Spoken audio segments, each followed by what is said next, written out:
And I went to a party last year and there was 2 guys dressed like me when I got there. It was very awkward for all 3 of us.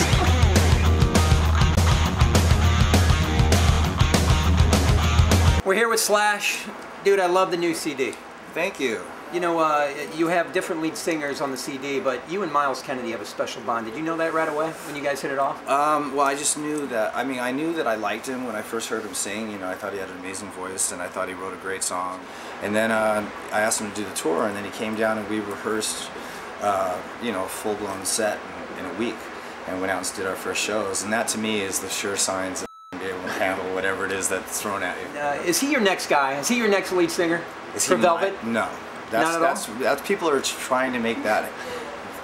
We've been talking about that. I'd like to think I'm a big part of that. To them, it seems tangible, but you know, the reason he was never considered for Velvet Revolver. Well, he was considered at one point, but he's in Alter Bridge, right? And that's that. So you know, in this, it's temporary, but in Velvet Revolver, that's a 24/7 thing. If you could form a supergroup, who would you have in it? I get Keith Moon and John Entwistle and Jimi Hendrix and Mark Bolan. If I could form a supergroup that I wasn't in, that would be what I would do. I would produce or something. Now, who did you look up to? I mean, playing guitar growing up. Was it Hendrix or somebody like that? Everybody. You know, everybody that I thought was any good.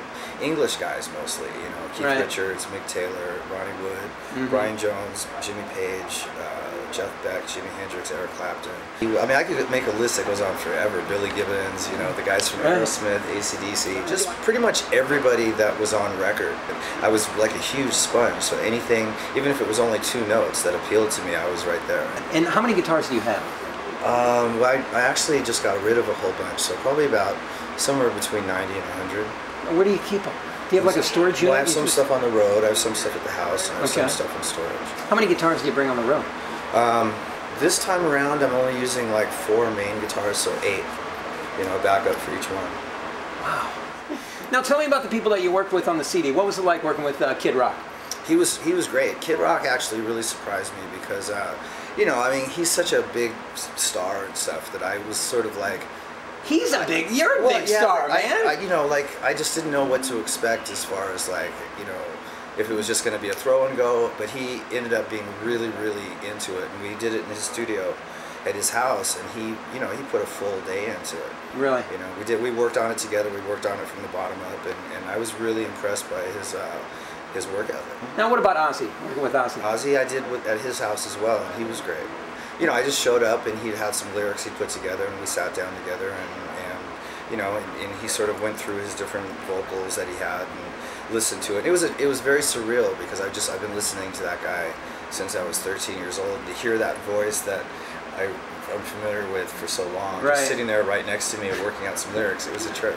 And now, Slash, you have kids. What would you be embarrassed of having in your CD player because of your kids? I mean, I have a 5-year-old, and the kid every once in a while throws out a Lady Gaga, and I'm like, whoa! Come on, dude, you got to dial it down a little bit.